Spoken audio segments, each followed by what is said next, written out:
Kita natin dito yung Sparkle 150i.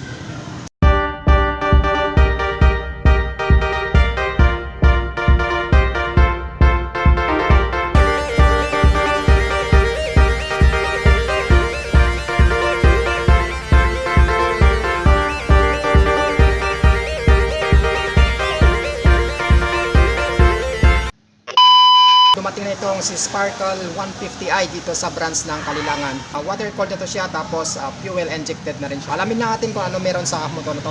Yung specs niya, mataas na ba yung power output na, tsaka yung torque niya.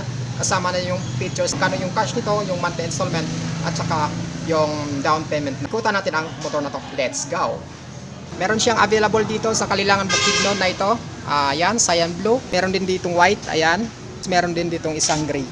So, merong 149cc displacement. Ito ay 4-stroke, 2-valve, single cylinder, single overhead cam, at ito ay naka water cooled system. So meron itong silent start system. Meron siyang starting system na electric start. So wala siyang kickstart, tapos ito ay fuel injected na. So meron itong tank capacity na 5.5 liters. Meron siyang average fuel consumption around 40 to 45 km per liter. Pagdating naman sa max power nito, magkaya mag-produce ng power output ng 14.1 HP sa kada 8,250 RPM, at meron itong max torque na umabot ng 14 Nm at 6,500 RPM. Meron siyang color combination na cyan blue, tapos meron siyang red dito na line. Receive yung locks ng motor na to. Minimal lang yung pagka-decals nito mga idol. So ganito siya sa harapan. Pag naka-side, ganyan siya, ayan. So may 150 dito, EFI, tapos dito naman naka-airbox. Makikita natin dito yung Sparkle 150i. So ganyan lang yung decals niya. Tapos pagdating sa muffler niya naman, meron siyang guard. So ito yung turn signal lights niya, naka LED, tapos flexible. So yung grab bar niya naman, plastic siya mga idol. Tapos ito, may nakalagay dito. Sa kabila, ganun din, Sparkle 150i. Yung head niya is naka glossy black, tapos dito ay cyan blue. Yan. Tapos makikita natin dito yung FI at saka Euro 4. Glossy black, ito. Tapos glossy, cyan blue, tapos may lining siyang red pa dito papunta. Ayan. So makikita natin yung water cooled. Pagdating sa signal lights niya mga idol, dito yung signal lights niya, ayan. So naka LED na yan. Sa headlight niya, ayan, LED rin. LED rin dito. Tapos dito sa side, ito, LED din. Dito naman sa fender niya mga idol, ayan. So plastic, tapos naka glossy cyan blue. Tapos makikita natin dito yung emblem ni Rossi talaga na kulay yellow. May lining siyang red dito na dalawa. So yan mga idol. Tapos pagdating mo dito sa baba, makikita natin itong Rossi na pangalan sa suspension niya. Ito ay naka telescopic fork suspension. Pagdating sa gulong, ito ay tubeless siya mga idol. Ayan, kahit mapako ito mga idol, basta hindi lang ganong malaki, basta-basta mapa-flat. Pagdating sa gulong niya is meron siyang sukat na 90 by 80 by 14. So 14 size, sa standard yan mga idol sa mga scooter na ganito. Ito naman sa mags niya, meron siyang dalawang color, parang stainless, tapos meron siyang matte black. Ayan. Yung gulong niya pala mga idol dito sa side niya, meron siyang butas-butas. So napakaganda. Tapos dito naman sa gitna niya, ayan. So may design talaga siya mga idol sa gulong niya. Sa braking system niya, naka-disc brake siya. O sa gilid niya ganito. So makikita natin diyan, yung naka-decals lamang is 150 AFI technology. So, pakan mo ito, hindi siya madulas. Dito yung sapatos mo is kapit na kapit. Makita natin yung airbox. Ayan. Tapos dito cyan blue. Tapos dito yung Sparkle 150i. So, napaka-minimal lang ng pagka-decals ng motor na ito mga idol. So, dito, matte black. Tapos dito makikita natin yung air cleaner niya. So, ito mga idol ay hindi ito naka-ASP sa pagdating sa makina. So, ito naman yung apakan ng angkas mo. Ayan. Hindi naman siya ma-vibrate.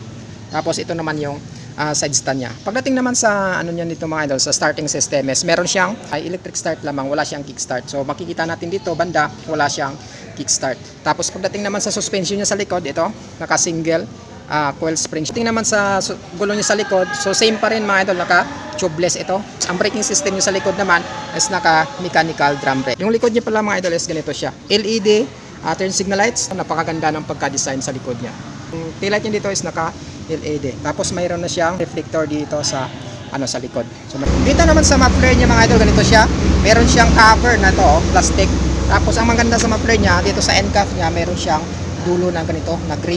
So napakaganda, tapos naka-allen bolt na siya. Ito naman sa gilid niya, ng pagka-decals niya, simple lang din. Ito, makikita natin yung Sparkle 150i. So, ibig sabihin ng I is fuel injected na siya. Makikita natin, cyan blue, tapos Sparkle at saka red. Sparkle 150i. So, apakan, dito. Ito naman yung cooling system niya mga idol. So, ito ay naka water cooled na siya. So, dito banda sa kabila ng apakan ng paa mo, dito nakalagay yung baterya niya mga lodi ko. So, same din. Dito sa kabila, andito yung 150 AFI technology. Sa grab bar niya naman sa likod mga lods is ito. So, naka-plastic siya, hindi siya bakal. So, pwede kang mag-attach dito ng top box kung gusto mo. Lalo-lalo na pagdating sa long ride. So, dito naman sa underseats niya mga idol is meron siyang storage capacity nito na kasya yung half helmet niya mga idol. So, napakaganda na may paglagyan ka ng mga gamit mo kasi meron siyang underseat storage. Pagdating sa upuan niya, meron siyang dalawang division. Ito sa anchors, dito naman sa driver. So napakalambot lang niya mga idol. So goods ito talaga pang long ride kasi nga makapal yung ano niya, yung upuan niya. Dito naman sa harapan niya, meron siyang ano dito, bulsa. O ayan, na mababaw, tapos dito sa kabila naman is malalim. So pagdating naman dito, meron siyang hook mga idol. Yan o, sabitan ng pinamili mo kapag pumunta ka ng market. Ito yung susi niya, tapos meron siyang shutter lock. So andito naka-indicate yung force at saka pwede kang mag-lock dito at tapos sa set naman dito ko muna bubuksan din. So, napakalupit din yan mga ito. Naka-fully digital na siya pagdating sa meter panel. Ayan. So makikita mo dito yung andito naka-indicate yung set. So kung gusto mo i-set yung meter panel mo, so dito ka lang gagalaw. Tapos makikita mo rin yung mga indicator dito tulad ng speedometer.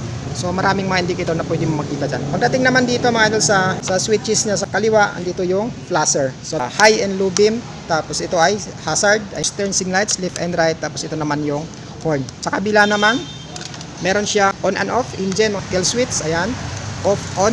Tapos ito naman, yung sa headlight niya, madayan, saka patayan, sindi. Tapos sa starting system niya na electric start model. So ang motor natin ay wala siyang kickstart. O, natapos na natin ikutan itong si Rossi Sparkle 150i mga idol. Ngayon alamin natin kung magkano yung price. Meron siyang cash na 75,000 pesos. Meron siyang down payment na 5,000 pesos. Tapos yung 1 year niya is 7,725. Tapos yung 2 years niya is 4,350. Yung 3 years niya is 3,225. Tapos meron siyang rebates na 300 pesos. Sa mga naghahanap, so available na yan dito sa Kalilangan Bukidnon. Kung gusto mong kumuha ng motor na to, pwede kayong bumisita dito. Open sila mula Lunes hanggang Sabado. Ride safe at ingat palagi. Huwag kalimutang mag-like at syempre subscribe at i-follow ako sa FB page ng mga Rudy Koy. So this is Bukidnon Vlog TV. Ride safe at ingat palagi.